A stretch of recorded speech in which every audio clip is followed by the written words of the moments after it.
Live early, thanks to Hasi or Hachi. Sorry, going live is slightly early because they started it out with the super chat, the smallest possible super chat donation. Thank you, Hasi, for the smallest possible one. But either way, I'm grateful for it. How's it going, people? We got Randy in the chat from the Tailosive Tech podcast. Please check that out if you haven't yet. Yo, sheep, sup, night tiger. I Costas, I don't actually know enough about the Facebook situation to make a comment on it yet, so I'm not going to. If I knew more about it, I'd do a hello world or something on it, but it likely wouldn't be. It sounds like something that we wouldn't talk about on the tech channel, more the talks channel, because it sounds more controversial, political. But anyway. Guys, look, you know what, Josh? I always look tired. Okay, this is just how I look. I'm not tired right now. I am the opposite of tired. I am normal. I am average. I feel completely fine. Good evening. How's the experience with the S9 Plus? Yeah, I gotta say it hasn't been great. I guess this is my first impression stream because it's the first tech stream we've done since let's see. It's the first tech stream since we've done since unboxing this, and maybe I have some theories on maybe why this isn't as exciting as I thought it would be. And perhaps it's because I think it might be because last time when I got the S8, I was upgrading from an iPhone 7, and those had a lot of differences. Plus, it had a lot of similarities. Whereas switching from an iPhone 10 to an S9 Plus is less of a conversion. It's well, it's definitely a conversion, but maybe the changes are less noticeable or less beneficial, I guess, because when I used the iPhone 7, I'd been accustomed to the same bezels, the same side bezels and top bezels for a long time. Switching to the S8 was adapting to this bezel-less display craze last year, and that was very noticeable. And it was also switching to wireless charging, which was new. I wasn't accustomed to that, and portrait mode on both front-facing and rear-facing cameras, which was something that the S8 could do, but not my iPhone 7. And I guess, back then I had the Touch ID option and that I couldn't use because of my psoriasis anyway, so I had to enter my passcode regardless. But then the S8 had, I believe it had the iris unlock thing. So it's just, there's a lot more to compare to. I see the super chat, by the way. Thank you, Los Santos Rescue Division. Appreciate it. There's a lot more comparisons to make now that Apple now has this bezel-less design with the iPhone 10. Now it has Face ID, so I can now compare that to the face unlock, the iris scanning. Doesn't have Touch ID, which makes no difference to me. And this has it, which doesn't make a huge difference to me either. I guess like I had stereo speakers on the 7, and I guess I have them on here now. That's one thing I really like about the S9 is that the speakers on it are crazy loud and pretty clear. They're a little distorted, but for a phone, pretty satisfying to me. And I like the size. You saw me tweet about that. It's a 6.2-inch OLED display is nice. I enjoy it, but yeah, I don't know what it is. Maybe it's just my personal taste. Maybe it's me being more of a devoted Apple sheep than before, but I don't know. I'm not as impressed as I used to be. Like I was really into the Galaxy S8 when I got that, and I was like, this is pretty cool. And in fact, this is kind of may be my like replacement. Like I toyed with the idea. Obviously, I probably couldn't switch just because of the Apple ecosystem, which was still very present at the time. But I tried the Gear S2 as well, so I was kind of like debating with like, yeah, this is a really worthy iPhone competitor. And with this, I can't say it's been a similar experience. If anything, I was definitely wrong. I can confidently say that until we get super chats. I'm just going to keep going on this, by the way. I was definitely wrong a lot of the times when I would say things like, if I had to go Android, I would definitely get the S9. The S9 is the best Android phone. After using it full-heartedly, and keep that in mind, I don't do what a lot of other Android pushing YouTubers do and keep one iPhone in the pocket, one Android in the pocket, and then use both for their benefits. I fully ditched the iPhone 10, not using it. I have my Apple Watch on in case someone was wondering, and it's connected to the iPhone via cellular. But my SIM card is in this. You know, you can see the cellular connection at the top. Where is it? Mobile data. Mobile data is right up top. So my SIM is in this. I'm getting everyone mad at me because I'm a green bubble now for all my iMessage friends. Even today, I was walking around Best Buy with my girlfriend, and she was like, "Let me airdrop you some pictures." Oh no, I can't. So like, this is already very inconvenient for a lot of people. So yeah, it's not been satisfying. I've already vlogged with it with the 4K at 60 mode and had to cut at the 5-minute mark and have to start again, which is bizarre. I don't know why they cut it off at 5 minutes, but anyway, we got a super chat here. I keep going on this, but I'll review it, and you'll hear all this a second time. So James Z Productions says, "Hi Drew, what camera and lens do you use to film your videos? Huge improvement from when you were in the small room." So James, you super chatted. I'll just go bring it here. 1 second. It's a Blackmagic Ursa Mini 4K. So this is capable of true 4K at 60. Pretty big camera.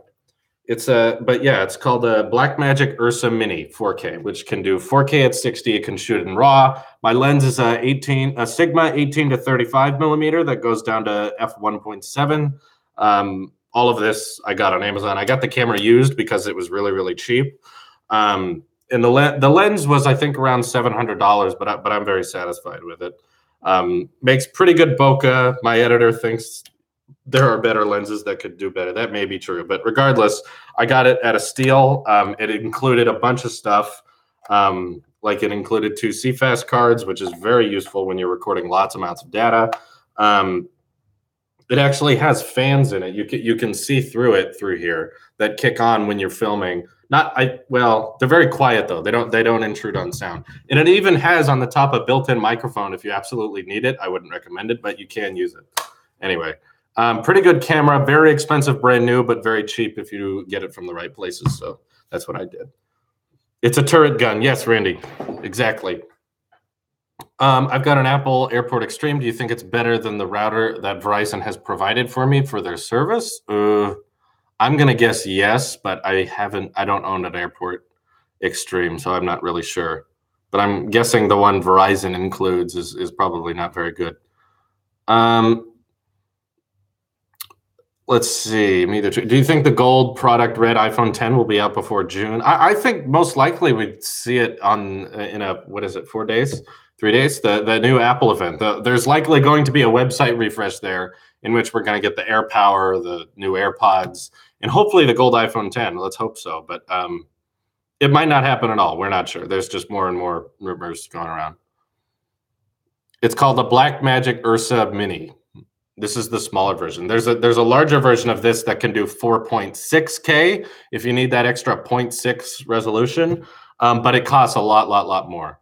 So that's why I didn't go for it. And this one, like I said, was very, very cheap. Ryan, no you. Do you think Apple ever having a fingerprint reader looking for that is? I don't know how to answer that. I am also hyped for AirPower. Yes, I'm ready to use it. There's no red color for iPhone 10. When will the new watch bands be available to buy? I'm guessing in a couple days when there's this refresh. I'm guessing this will be a website refresh / keynote. I'll be reacting to it regardless. What do you think of the Samsung will make a Gear S4? I have an Apple Watch Series 3, but I still like to watch the competition. No pun intended. That was nice. Super Wolfie Gamer. That was nice. Yeah, the S3 didn't sell terribly well. I mean, Samsung is number 2, but that's not saying much given that all smartwatches competing with the Apple Watch combined do not equal what the Apple Watch is sold to. So, yeah, I guess I don't know what else they could do. I guess my Tizen OS more interesting. It'd be really tricky for them to say, okay, like you can check blood pressure with the S9 on the back, right? It doesn't work very well. Like I tried to. Should they put that on the watch? I don't know. Would that get people to switch? Probably not. I don't think so. let's see. Do you think the 2018 iPhones need more RAM? I don't think they need more RAM. I think iOS does fine without RAM, but it's possible that the Plus model, since there's more room to work with, will get more RAM, especially if they decide to go forward with maybe some software exclusives for that larger display. They might decide this display is so big, um, let's just go ahead and make some like very, very minimal, very, very light versions of split screen or picture in picture. If that's the case, maybe more RAM will be helpful, but it still probably doesn't need it. iOS manages that much easier. Um, yeah, I'll definitely be getting the AirPower mat. Depending on the price, I might get two of them, one for home and one for the office. Yeah, I saw the Apple MacBook Touch keyboard pattern. If you haven't yet, we talked about that on the Tailosive Tech podcast, so please check that out. But yeah, I don't think that's anywhere soon. I think they can pass patents a lot sooner before an actual release. I don't think the new touchscreen on both ends thing is pretty quick. But yeah, please check out the Tech podcast. Me and Randy were on the last one, and Sweeney. It was a really interesting conversation. I assume they're going to. I assume they're going to work with having non-cellular and cellular models of the Apple Watch. I don't think they're going to go as far to say only cellular versions with the Series 4. I'm sure there will be a non-cellular. Levi, check Tailosive Gaming for Fortnite questions. If you want Fortnite PUBG questions, go to gaming. It's not on tech. Oh, great. Goose says, test Super Chat on iOS. First time, you the man. Thank you, Guz. Thank you. Yes, you can Super Chat on iOS. What will happen to the Touch ID in MacBook Pro with Touch Bar?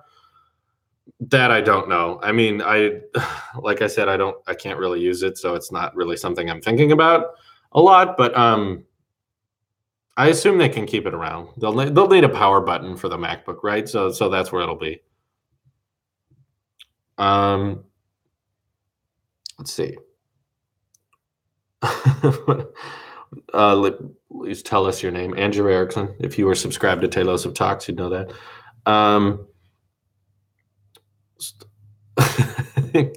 They can keep the Fortnite questions coming, but there's no videos on it here. There are videos on Fortnite on gaming, but yeah.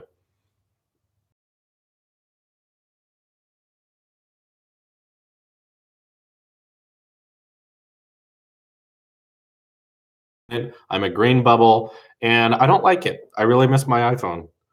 Like picking up my girlfriend's iPhone 10 today and just using it for a second. It's like a breath of fresh air. Where they're like, I may seem too Apple sheepy when I say this, but using an Android phone after switching out of the Apple ecosystem is like holding your breath underwater. And then as soon as you use an iPhone, it's like, oh, okay, now it's working. Boy. Anyway. But yes, I do it for real, as Randy points out. If I am testing an Android phone, I don't keep my iPhone with me. And honestly, this is making me miss the Essential phone. I do not like this, okay? Derek Wilson says, can you hear me? I can, Derek. Hello. Thank you for super chatting. I'm pretty sure Apple Watch will have a redesign, yeah. How many times you swiped up after switching to S9? No, I've never had that problem. A lot of people complain about that. They're like, you get used to the iPhone 10, you want to go to other phones and start swiping up. I've never really had that issue. It's pretty easy for me to be like, no, this device has a home button, it's got two different ways, two different digital assistants. There's two of everything on this phone. So I can hold this, activate Bixby, who knows nothing. And Bixby has XP for some reason. And then you can hold the home button and access Google Assistant. So there's two messaging services, there's two contacts apps, there's two calculators, there's two digital assistants. Did I mention that? There's two mail apps. It's crazy. The calculator thing bugs me. There's two ways to access your apps. You can swipe down this way. You can swipe down this way. If I want to know the weather in Oroville, I can swipe down this way. Or Chico, of course, is right up here. So there's too much of everything. What else is there two of? There's probably two clock apps. Yep, there is two clock apps. There's two messaging services. Seriously, why are there two calculators? What's the point in that? There's probably two settings apps. Another thing that bugs me is the calendar app is not the actual date. I'm just kind of used to iOS where the calendar app has the date on it. I know you can get the calendar widget. I tried it. It doesn't, I can't get it to look right though. But you're stuck with the calendar app, which looks like it's always the 31st with Google Calendar. There's probably Samsung Calendar as well. There's just twice of everything. Why do they need to do that? And two cameras, right, yeah. And three ways to unlock the phone, none of which is very good. No, okay, I'll go off on a little rant on this. Sorry, did I answer the super chats? I need to. David says the Android struggle is real. It is, David. Thank you. Channel 808 Life Hawaii says, will Apple have Band 71 for T-Mobile in the next iPhone? That I don't know much about. I'm sorry, Channel 808. If I knew more about that, I'd answer it, but I'm not going to lie to you. I don't really know.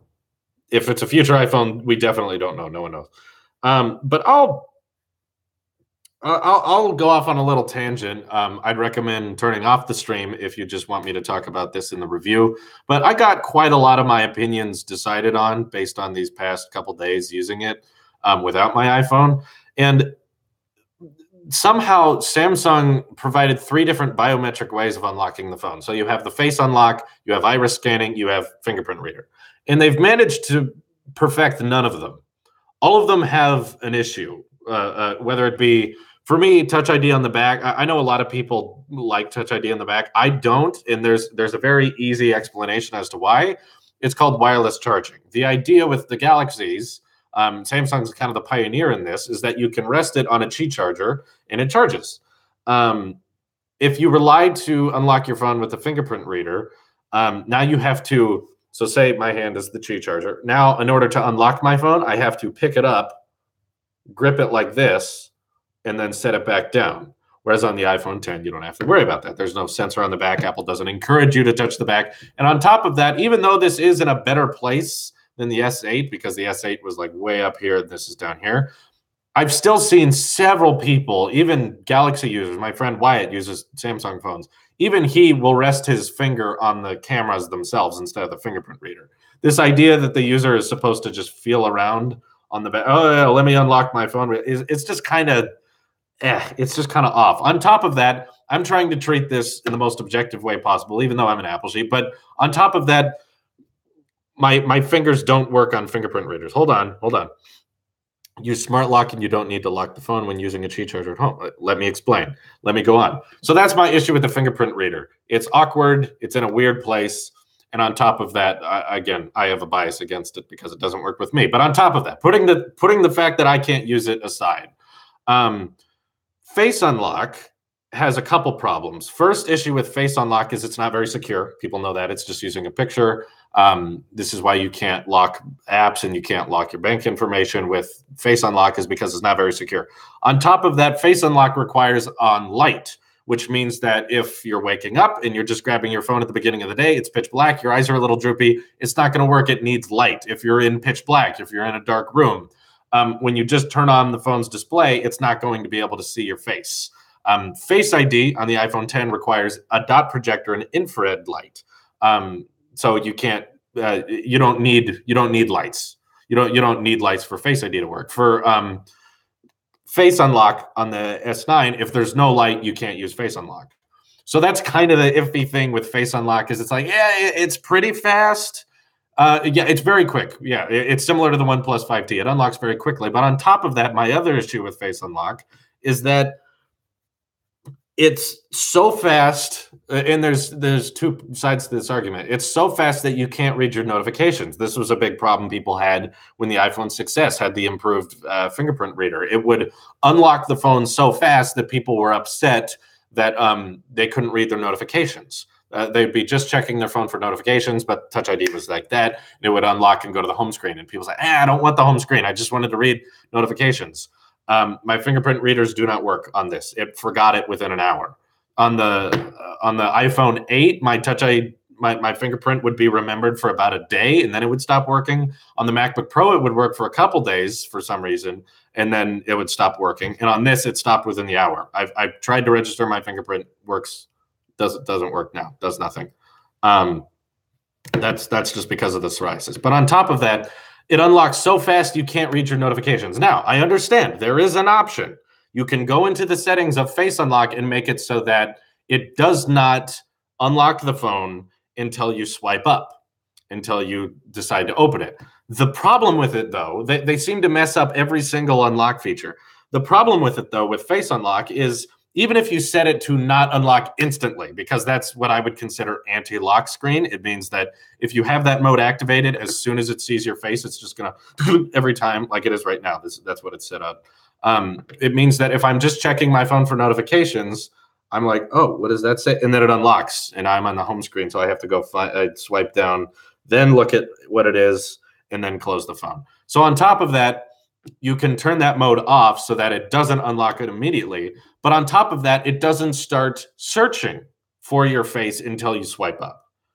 As in, the order of how you set up biometrics is flawed compared to how the iPhone did it, which is, no, the iPhone 10 will not like unlock like that as soon as it sees your face. They put a little bit of a delay in there, but as soon as the screen of an iPhone 10 turns on, it starts looking. And then at the top, you see that lock. And as soon as the screen's turned on, you can raise to wake, you can tap to wake. Hey, tap to wake, remember that? Oh, remember raise to wake? Great. The only way to activate it, at least tap to wake, is to have the always on display, which I'm not really into.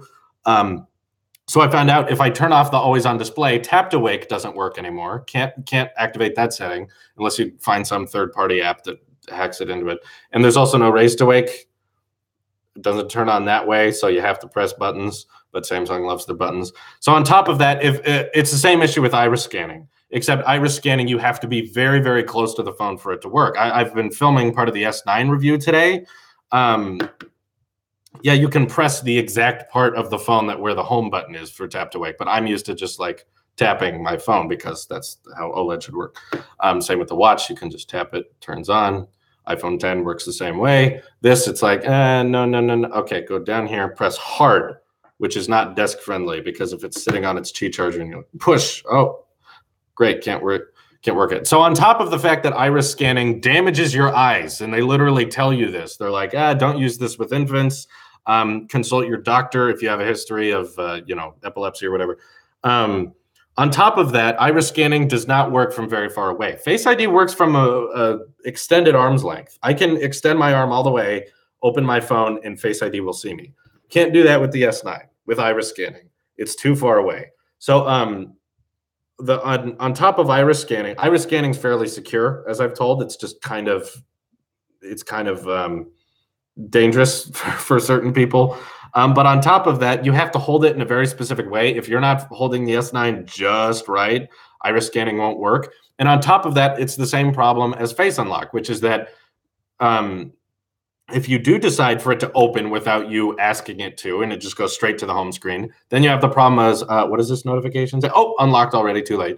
Or you can do it the other way. But again, it won't start searching for your eyes until after you make the swipe, which means that you check, read, swipe up, pause, wait for iris scanning to see your eyes, and then it unlocks. Whereas iPhone 10, perfect, because you tap the screen, you can read your notifications. It's still searching. It'll tell you if it unlocks, but you don't have to go to the home screen, even if it unlocks.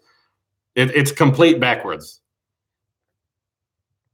The Samsung home button thing kind of makes sense, but I just wish that you had the option of tap to wake. I feel like raise to wake and tap to wake should be smartphone defaults by now. I don't know who wouldn't want that. When I pick up my phone, I want it to turn on. And the fact that it doesn't is kind of frustrating. Anyway, Christopher, Super Chat, it says, what do you expect to see in the next MacBook Pro refresh at WWDC this year? I think the 8th gen Intel cores, maybe getting quad cores into the 13-inch MacBook Pro, maybe even, it'd be a stretch, but maybe even hexa-cores on the 15-inch. Probably some price reductions. But I'm not expecting a design change. That'd be impressive. Why did you change your mind about getting the S9? Also, does this light hurt your eyes? So I didn't change my mind about the S9. I was not interested in purchasing it. A fan contacted me, said they're going to purchase it, and they would let me unbox it, review it, send it to them afterwards. So I'm not keeping the S9. It's not mine. A fan bought it. So it wasn't my choice. They were just like, hey, I'll get it. So Yeah, I don't expect much change. I'm not expecting a 17-inch MacBook Pro, sorry. You're the only tech reviewer, for a lack of better term, made me consider on investing in an iPhone, even though I really like Android phones. Great. I hope you consider it. And if it's not for you, don't buy it. It's that simple. Yeah, hopefully we simplify the MacBook lineup. I'm hoping we can ditch that MacBook Air and just get a cheaper version of the MacBook. Yeah, I love Raise to Wake now. It's so useful. There's so many things you take for granted with an iPhone. And with this, you lose all of that. I'm not really into the always on display thing because it makes me keep thinking I need to turn my phone off. Maybe I'm just not used to it. But on top of that, the fact that Raise to Wake isn't there. And on top of that, it makes you think your phone is on, and then you double tap, and now it's on, and then you swipe up to unlock. It's just annoying. How long will be using the S9? A week, 2 weeks? No, Pokemon. This light is not pointed at me. It's pointed directly down. It doesn't hurt my eyes. I don't love Siri. No. Bixby's dumber though. I've taken a screenshot every time we ask Bixby to do something. She can't do anything. Oh my God. Bixby is worse than Siri. There's tons of things Siri can do that Bixby can't. Like my girlfriend was just like, how do I say I love you in French? So we asked Bixby and she searched it with Google. Siri could tell us. And on top of that, we had some math calculations because we were trying to figure out how many more watch time minutes the main channel needed to become monetizable. Bixby just opens the calculator and then asks you which calculator you want to use. There's 3 different calculators. Okay, watch this. Maybe for basic stuff she'll work, but I had a kind of complicated measurement. I'll try that again. Let's be like, what's 4,000 hours in minutes? Okay, she got that quick. And then you get 10 XP. I took a screenshot. I'll find that earlier. She got that one. Siri gets that one too, so it's an easy one. Maybe if I asked a more complicated question. Where's my screenshots? But this is basically what she wanted the first time we asked that. She was like, what measurement do you want to use? And she opened the calculator app. And then how many hours is 40,000 minutes? That's what it was. And then she asked if I wanted to start a run in Samsung Health, convert units in calculator, ask Q&A. What does Bixby do? Let me try to asking that question again. Maybe it was just a one-time problem. How many hours in 40,000 minutes? Yep, she doesn't know. She brings up the calculator. Let's choose the category you want here. So then she brings up area, length, temperature, volume, mass, or data, and I have to choose one, which it's none of those, by the way, it's time. We'll say data, 1 kilobyte, and then she brings me to 1 megabyte, 1 kilobyte, whereas I think I can ask Siri. Let's try it. What's the question? Hey, Siri, how many hours in 40,000 minutes? 40,000 minutes is 666.67 hours. Oh, yeah, and it was the Satan number. Yeah, but yeah, Siri knows that. That's something the HomePod can do. Yeah, Bixby has experience. Anytime you use Bixby, they literally give you XP. I'm on like, what does the XP do? I don't know. Why did no one tell me about this? What's the point? What? Okay, you're at Bixby level 2. Apparently, I have 42 XP. I mean, like, there's achievements and activity rings with the Apple Watch, but like that's exercise. That's something you're doing. The Bixby, you're just asking questions. Bixby, like, what's 1 + 1? It's 2. Where's my XP? Oh my God. What do you want, Bixby, as a new assistant? Hey, look, Siri gets hate all the time. So if Bixby's not a new assistant. What are you talking about? She was on the S8 last year. You're leveling up how much brain cells you'll lose over Bixby. Bixby's not old. He's over a year old. I mean, Bixby's not new. She's over a year old. There is a Bixby button on a year-old phone. What do you mean Bixby's a new digital assistant? Bixby is learning. Okay, she should learn faster. I mean, Siri is always referred to as the dumb one, and I kind of get it. Siri can be behind the Google Assistant and Alexa, but what's Bixby's excuse? Bixby voice nominated for Game of the Year.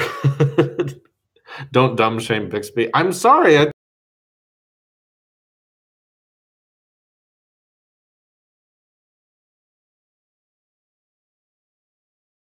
You can deactivate it so that it's useless. That's what I did. Originally, every time you press this, it would just slide to the side and open Bixby on the side. The only thing you can do it is deactivate it so this button does nothing. That way, if you very commonly assume that the Bixby button is just the down volume because that feels correct, that feels like where the volume is, you can just keep pressing it, nothing happens. Samsung, if you want to dedicate an entire button to Bixby, you can't reroute this button. You can't change that button's command. By the way you access Bixby now is just holding that button. You can't change that. It needs to be pretty good because Siri's pretty good and they don't dedicate a whole button to her. It's a multifunction button. You can hold down the sleep button, but that also turns off the phone. That's also how you take screenshots. This button literally has one purpose. It doesn't activate anything else. Even on the S8 Active, they made the active button to a Bixby button. Oh, God. That's frustrating. Finally got the HomePod Space Gray, and I love it. Still trying to get used to it and how best to use it. Just wondered if you're doing a full review of it rather than just a defense rant. Nathan asked me about that. He was like, are you going to do a full review of the HomePod? I don't really... I kind of said everything I need to say on it in terms of the defense rant and the HomePod versus Home Mac. I don't know what else I can say. Maybe a 1 month later review or something. But yeah.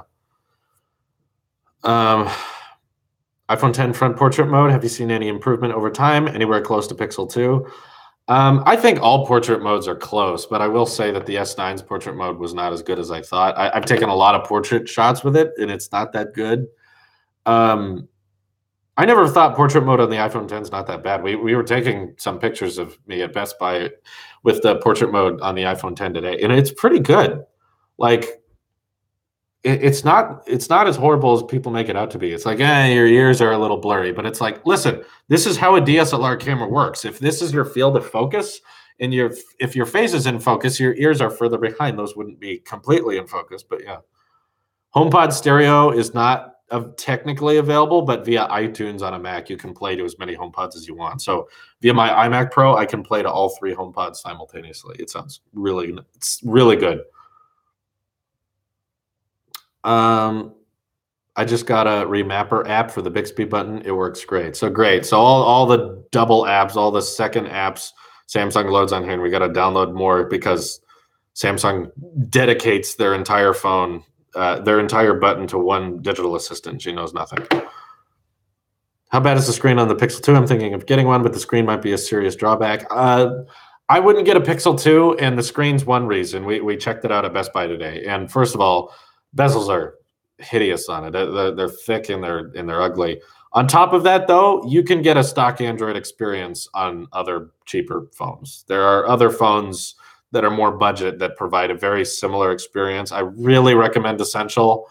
After testing this, realizing that the Essential phone was a near stock Android experience, that Essential company, if you follow them on Twitter, by the way, Pixel 2 does burn in like crazy. Ryan is correct. Even the demo Pixel 2 we had at the store had a massive Google burn-in on the screen. Maybe that's just because it's a demo, but still, the demo was moving. The demo was not like a solid screen. The Pixel 2 is known for its burn-in issues, but on top of that, the Essential phone, that company's been dropping updates on that phone every week, and they're adding portrait mode. They're making it faster. I'd really encourage people to buy into that company, and it's $500 for 128 gigs. I'd really recommend people buy into that because it's a startup company. They're really capable and they're very unique in their design approaches, and they're showing that they are staying on top of software. They are not neglecting their users. They're not letting bloatware get into the way. They don't even put their own name on the phone. So I feel like we don't give enough credit to the Essential phone. More people should buy it. More people should invest in that. If you want stock Android, obviously I'm definitely going back to my iPhone after this. And yeah, the blue color of the Pixel 2, kind of blue, it also describes its display. You think the 10 Plus would come with 512 gig? I don't really think so. I feel like that's too much, honestly, for a phone. Even if you're recording 4K at 60, like I kind of regret it. I got the 512 gigabyte iPad. I really don't need it though. It's really fine, to be honest. Like Pixel 3 will crush. Yeah, I'm sure that notch will go well. Would you like a bigger battery on your phone? I love my 4,000 milliamp hour battery. I mean, the reason I don't bring up battery life too much on smartphones is because I've never had a battery that was so bad or so good that it made the whole phone worth it. All batteries, even I'm sure on a 4,000 milliamp hour, would be like, okay, that's nice. But I've never used a phone that's like the battery is so bad I can't use it. Most phone batteries are usually decent enough. Do you want a better iPhone resolution? No, it's high enough. They don't need a pixel per inch any higher than the iPhone 10. That's already a little too high. Apple is making smart glasses. They're just waiting for the technology to be perfected. Used 180 gigs out of 256 on your iPhone already. I mean, 512 though. I'm not even close to filling that on my iPad. Do you think iPad will be the future and they'll be powerful enough to handle macOS the way MacBook Pros do? I don't think it'll be macOS. It'll just be a more advanced form of iOS. But yeah, I do think tablets are the future, and they're on the rise. Tablet sales are growing. I think Huawei phones are seriously underrated, but they can't get any push in the US. I think at Best Buy we found a Huawei Mate 10 Pro. That looked kind of cool. That looked kind of neat. I don't think there will be a new iPod, no. Would you trade iPhone 10 due to camera of S9? What do you mean?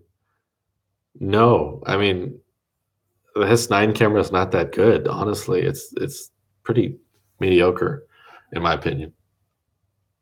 I've taken a couple low light shots, and I gotta say, like it's a little brighter, but it's still very grainy because that's low light. I mean, photographers know this, but when you're in a low light situation, the solution is not a better camera; it's to add more light to the subject. So smartphones, which by the way, even smartphone people are not photographers.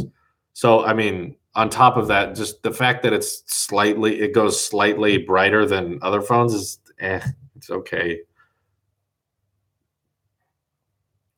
What did you think of the new Apple Pay Face ID ad? Yeah, I don't. You guys know my opinion on Apple ads. I feel like they should talk about why the product has better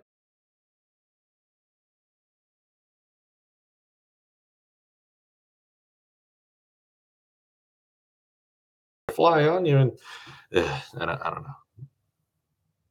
To me, it seemed kind of like brainwashy, and that's coming from an Apple sheep. And I was like, this seems kind of like pay more money. You are a rich person. Like Face ID is great for people who buy gold watches. How would you even know if they are working on smart glasses? Because of patent filings. This is a thing that companies do called patent filings, where they pass patents for augmented reality technology and building them into smart glasses. And then we assume, oh, they must be working on smart glasses. Yeah, that's how we know. The problem is the sensor size and quality. That's why phone cameras can't get to where DSLRs are. Yeah, and you know what?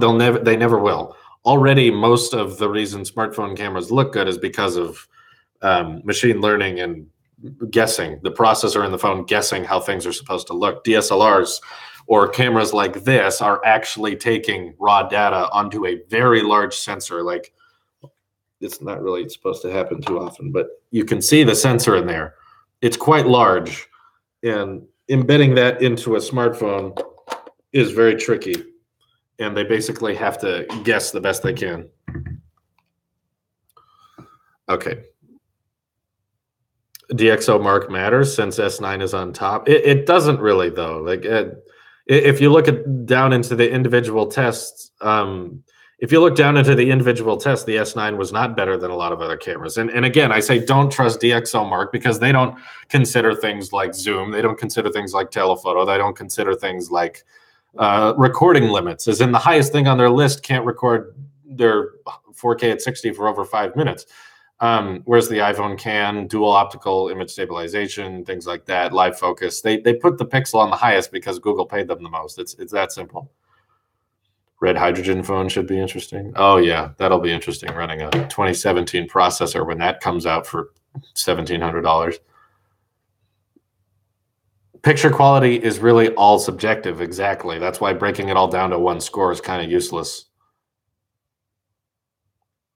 Which company is closest to making their own ecosystem like Apple? Probably Samsung, but I don't like it. They're pretty bad at it. DxO mark is not a bad thing, just doesn't factor in enough real world factors. I don't like the idea of breaking it all down to a score, because in Marquez's video about it, he's like, keep in mind that you really have to look into those articles, and people think it's out of 100, but it's like, if you provide a single number to decide whether or not what a camera is good at taking pictures and videos with, people are intentionally going to take that out of context. They're intentionally going to be like, oh, it scored the highest, it's the best camera, without looking at the little things. That's the whole point of making it one number, is that you can just look at a chart and go, oh, that one's the best. Apple should add more RAM. Apple should really just shut up with the we don't need more RAM because our software is very optimized. Since iOS 11, my apps in the background gets cleared. I haven't had a problem with RAM. I mean, they get cleared in the back, but you know what Samsung did? Here's how, because what does this have? 6 gigs of RAM, right? Here's how Samsung handles running apps in the background. I'll show you. I believe I screenshotted this. So basically, when you have a device like this with 6 gigabytes of RAM, you get a notification from Samsung on the settings app that says, one battery draining app found. Put this app to sleep to save power. So they're using all this power. I barely was using it. So then you hit it and it says 2.34% battery power has been consumed. Sleeping apps may not receive updates or send you notifications, but they'll wake up as soon as you use them again. So just adding more RAM doesn't really fix the problem. It just drains the battery faster, and Apple's probably just trying to do that work for you. Okay? Adding more RAM isn't really going to fix that. It's just going to drain your battery faster by running in the background. You're on a phone.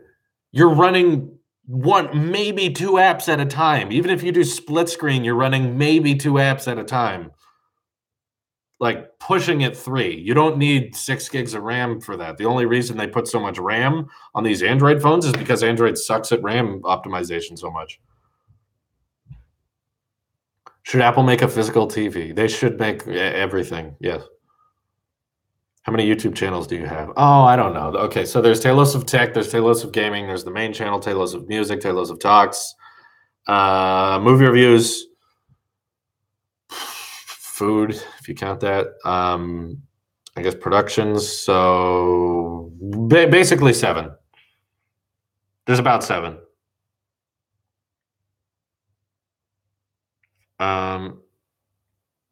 Will you buy another iPhone if the March event would release the new 10 color? Probably not. I'm pretty content with my iPhone 10. Let's see. 8 gigs of RAM on a phone is ridiculous. I agree, but it's not ridiculous, sadly, because of how bad Android is at managing RAM. That's why they have to put 8 gigs on there, is because of notification alerts like that. It's like, oh, my battery's draining. And then they make you do it. They're like, open settings. Hey, your phone's draining battery too fast. And that's why, even though this has a quad HD display, it's turned off for 1080p because they know you're not going to notice it. And if you turned it up, it would affect the battery life. So that just goes to show you how much little appreciation and thought is put into these. Thank you, Daniel, for super chatting. Do you think Apple will lead the augmented reality movement? I mean, I feel like they kind of already are with ARKit, but yeah. DJ says you can actually make the HomePods play in stereo with any number of other outputs that you have by making an aggregate device and audio mini setup. Or, like I said, you can use iTunes. Works just as well. But yeah, there are ways of doing it. iOS 11 has more bugs than Android 8. That's probably just because no one uses Android 8, so no one notices any of the bugs. Just saying. Everyone's using iOS 11.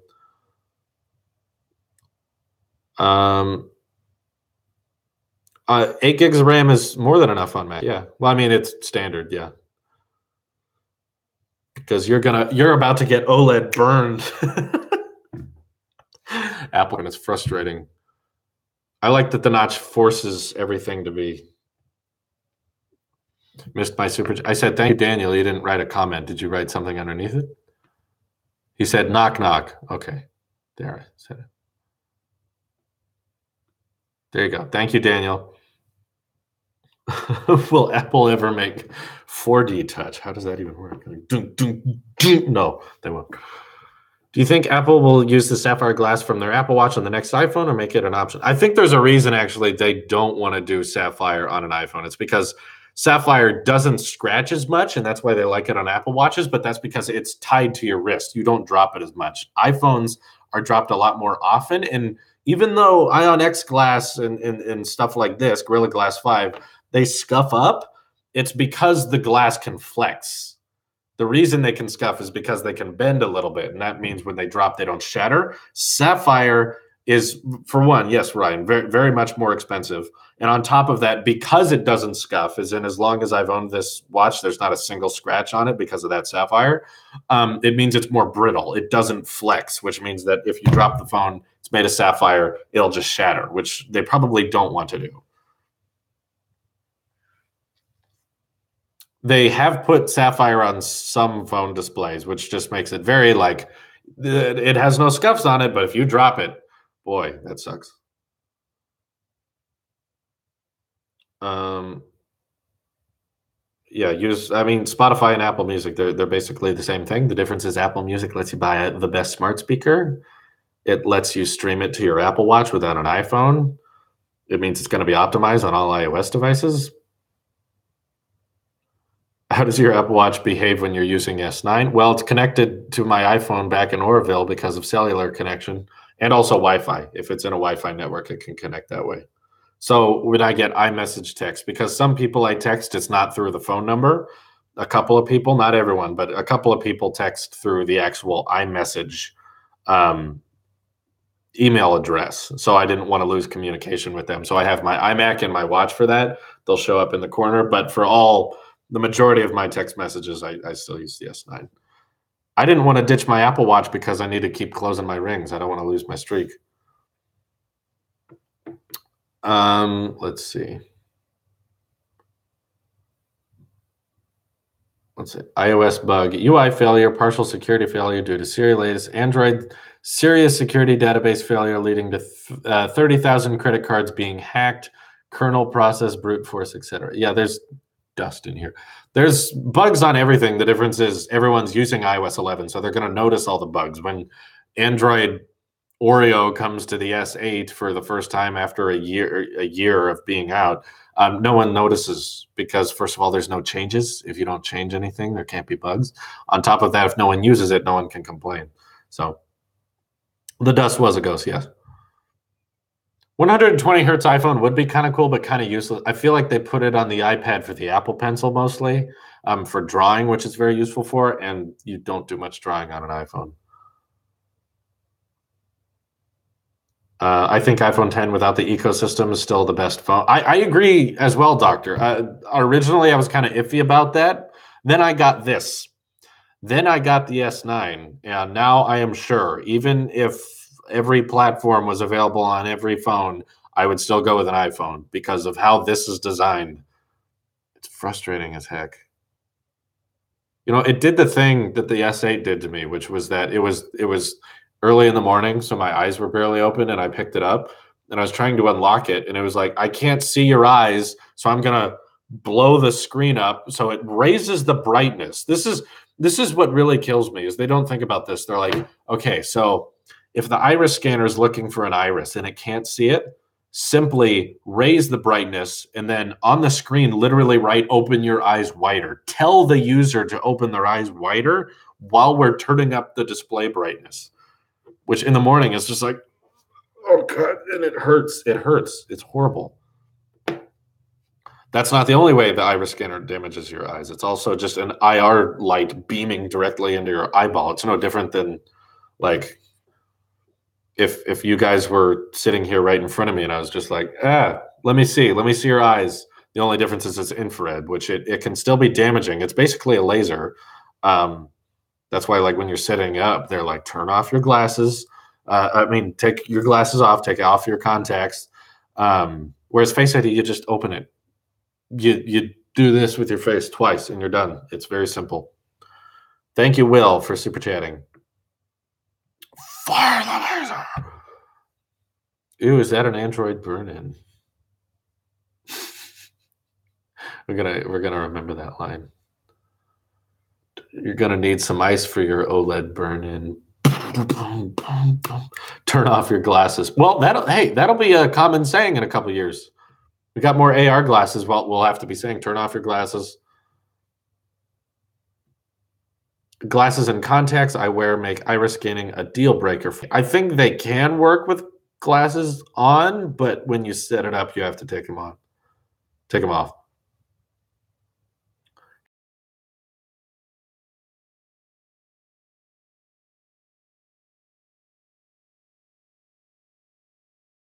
I'm using the latest Android phone, and it's horrible. It's an Apple-shaped channel, in case you didn't know. I don't think f1.5 makes a huge difference. The low light pictures are a little brighter, but not by much. It's still grainy. The low light pictures aren't incredible. They're just a little bit better. You know, Drew, your logo, the blue T, kind of looks like a ramp. Yeah, we were kind of going for that. It's a little bit of a sheep head, just a little bit. Thank you, Master Chief. Appreciate it. Face ID is the future, but it's more importantly than Face ID. It's just the arrangement of how the phone should unlock. If you're looking at the lock screen, the biometrics should be searching. It should be looking for your face or your iris. I prefer the face because that's more available. Your eyes can be a little bit droopy and still have it work. You can be looking at it from a couple different angles. It can still work. It can learn over time. Whereas the iris scanner, it's like, I have to be about this close for iris scanning to work. You have to be in a very specific area for iris scanning to work. Face ID can work from like here, which is much in several angles from the phone, which is way better. I don't think more options is always better. It's kind of like that episode of Seinfeld where his assistant is constantly asking him details of what he wants. Do you want this or this, or do you want this or this? It's not always better. What sometimes people need, it's kind of like his bit. I've been watching a lot of Seinfeld recently. You guys are going to have to put up with Seinfeld references. It's kind of like his bit on the buffet, which is that whoever's idea it was for the buffet means that everyone's going to be choosing weird food combinations, mac and cheese and fried chicken and pizza with a burger and then ice cream and sundae with nachos. And that's what happens when people have unlimited options. And when you provide 3 different ways of unlocking your S9, they all kind of suck. Maybe we just need Apple to decide which one's the best way. That's all the Jerry impressions you'll get tonight. Whereas Apple just kind of decided, you know what? No, we don't need Touch ID on the back because wireless charging, you'd have to pick it up. Just use Face ID when you open the lock screen, which works via Raise to Wake or Tap to Wake. You can just look at it, it unlocks, but it doesn't jump to the home screen, because that would be anti-lock screen, as many people complain. What's the deal with iris unlock? What's the deal? Yeah, I can work better on that. S10 is going to kill the next iPhone. Yeah, they've been saying that since the Galaxy S3. It's never happened. Talk more about why Apple is good and good stuff, and they will do. Now there is just 95% hate talk on Android. Well, that's kind of what happens when you are asked to review an Android phone, and then I use an Android phone. I'm very upset. I miss my iPhone. I want to switch back to it, and I've kind of made up my mind about the S9. I don't know what using it for the next couple days is. iPhone's already killed. Okay, name another phone selling 80 million units in 3 months, please. I'd love to hear. I'd love to hear another smartphone that sold 80 million units in 3 months, and then tell me it's dead or killed. Why iPad 10 and is for 10 years of iPhone? Well, when did the iPad come out? 2010. Okay, so we're not near. I don't know. It would just look like the iPad names have never made sense. iPad names have always been all over the place. Pro, Air, Air 2, Air 1, and Mini, Mini 4, and then there hasn't been a Mini 4. What's the deal with iPad names? It isn't like Apple is under Scully or Spindler type leadership. You'd think they'd both come back listening to Android fans. Ugh, yeah. Okay, iPhone. Look, Apple sold 80 million iPhones in Q4 of 2017, which was a shorter quarter than usual. I'm saying name another brand.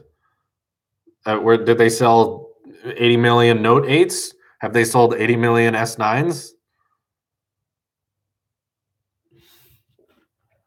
No, we don't have to say. It's okay. You don't have to. You don't have to time out Mohammed, Randy. That's okay. It's not. It's you don't have to be. You don't have to get banned to call me. We don't have to silence people for calling me an idiot. I can be an idiot sometimes. The S9 is doing worse in sales than the S8. I believe it. It's a very minute upgrade.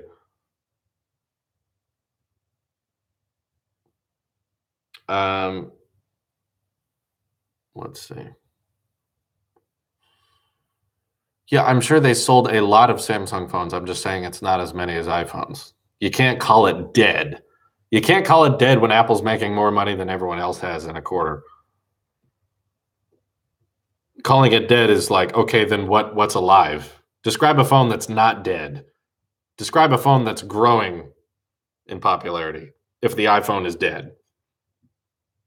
Because it's very much the opposite. S9 advertising was poor. That's one of the main reasons why the salesman. I don't think that's it. I don't think people saw it. I think even if they advertise it, people would see it and be like, S9 is not better than the iPhone 10 in any way. Sorry. Can't call $900 billion dead. Yeah.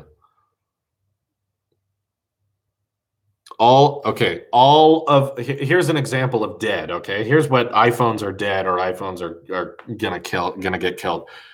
All of the Pixel 2s sold in not all the Pixel 2s, all of the Pixels. So Pixel 1 and Pixel 2, all of those sold in 2017.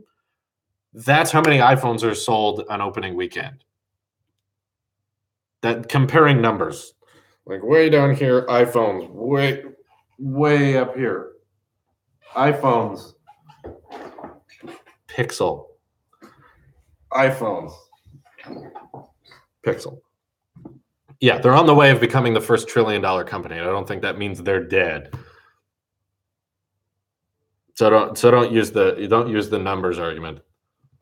iPhone 6S is still more popular than the S9. I believe it. They're very similar because you got the Galaxy S9 and then you got the 6S. They're right there. My point is, people who are saying the iPhone is dead or the iPhone's been killed are completely wrong. There's not even a slight way that's.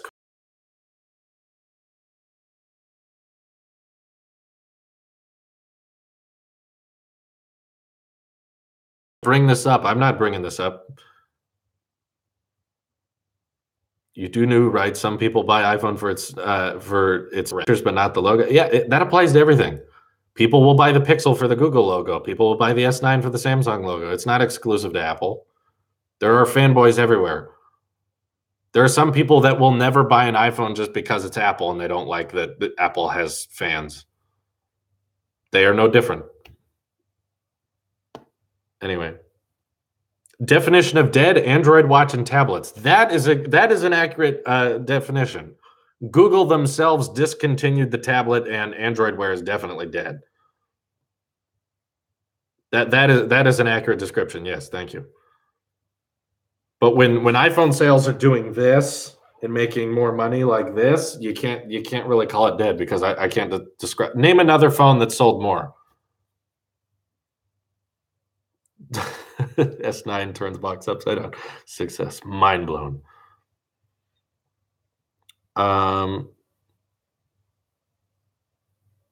What is your opinion on jailbreaking? Thank God you asked that question right when we hit the hour mark, which means we're going to wrap it up. Thank you guys for your questions and your super chats. I appreciate it. I'm going to get working on the next Ask Tailosive, which is his thoughts on it. It's available on iTunes and SoundCloud. This is your Apple Sheep here, and I will see you in the next one. Have a great night.